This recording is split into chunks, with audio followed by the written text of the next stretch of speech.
അപ്പോൾ നമ്മൾ വിചാരിക്കും വലിയ ടൗണിലൊക്കെ ആണെങ്കിൽ ചിലപ്പോൾ കുറച്ചുകൂടെയൊക്കെ പറ്റുമായിരുന്നു. ഞാനൊരു ഇച്ചിരി ഗ്രാമപ്രദേശത്ത് താമസിക്കുന്നത്. ഒറ്റപ്പെട്ട ജീവിതമാണ്. ഇപ്പോൾ എന്താ സംഭവിച്ചറിയാമോ? ഇപ്പം ഇയാൾ ഈ പറഞ്ഞു കഴിഞ്ഞാൽ അങ്ങ് വല്ലാണ്ട് അങ്ങ് ഒറ്റപ്പെട്ട് നിന്നിട്ട് വളരെ വിഷമത്തിൽ നിൽക്കുകയാണ്. ഭാര്യയില്ല, മക്കളില്ല, ബന്ധുക്കളുമായിട്ടൊരു ബന്ധമില്ല. ഇനി എവിടെയെങ്കിലും പോയാൽ പോലും ഇയാളെ വലിയായിട്ട് ആരും മൈൻഡ് ചെയ്യത്തില്ല. അപ്പോൾ ഇയാളുടെ കുറേ കാശുണ്ട്, ഇയാൾക്ക് നല്ല വണ്ടിയുണ്ട്. ഇപ്പം ഒരാൾക്ക് ഒരു സാമ്പത്തികമായിട്ടൊക്കെ സഹായിക്കാൻ ഇപ്പം നമ്മളെ ചില ആൾക്കാർക്ക് ചിന്തയുണ്ടല്ലോ, നമ്മൾ ഇന്നാരെ പറ്റിപ്പിടിച്ച് നിന്ന് കഴിഞ്ഞാൽ എനിക്ക് കുറേ കാശുണ്ടാക്കാം എന്ന് ചിന്തിക്കുന്ന ചില ആൾക്കാരുണ്ട്.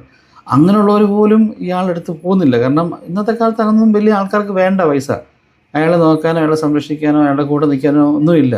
ഈ മനുഷ്യൻ എന്നെ വിളിച്ച് സംസാരിക്കുമ്പോൾ എന്നോട് പറഞ്ഞൊരു കാര്യം വെച്ചാൽ ചില സമയത്ത് ഇയാൾക്ക് എങ്ങോട്ടെങ്കിലും പോകണമെന്നുണ്ട്. അപ്പം വണ്ടിയുണ്ട് വീട്ടിൽ, നല്ല ഓട്ടോമാറ്റിക് വണ്ടിയുണ്ട്. പക്ഷേ ഇയാൾക്ക് ഈ നമ്മളെ വയ്യാഴിക വന്നപ്പോഴത്തേക്ക് വണ്ടി ഓടിക്കാനുള്ള ഇതില്ല. ഗൾഫിലൊക്കെ അറിഞ്ഞു കയറി വലിയ വണ്ടിയൊക്കെ ഓടിച്ച് നടന്ന ആ മനുഷ്യനാണ്. നാട്ടിൽ ചെന്നപ്പോഴത്തേക്ക് വണ്ടി ഓടിക്കാനുള്ള ഒരു കപ്പാസിറ്റി അയാൾക്കില്ല. ഡ്രൈവറിനെ വിളിച്ചാൽ പോലും ഒരാൾ വരാനില്ല, ഒരു വണ്ടി ഓടിച്ചാൽ വരാനായിട്ടില്ല. എന്നോട് പറഞ്ഞ് 1000, 2000, 3000 കൊടുക്കാൻ ഞാൻ തയ്യാറാണ്, പക്ഷേ ആൾക്കാരെ കിട്ടാനില്ല. അല്ലെങ്കിൽ വീട്ടിലൊരു വേലയ്ക്ക് ഒരാളില്ല.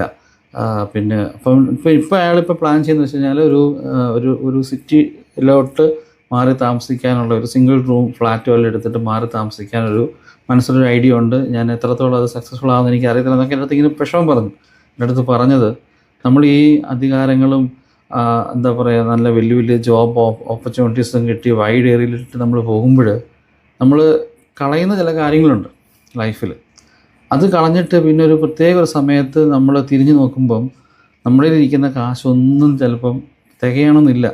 ഈ നഷ്ടപ്പെടുത്തി കളഞ്ഞതിന് പകരമായിട്ട് നമ്മൾ എത്ര കൊടുത്താലും മതിയാവത്തില്ല.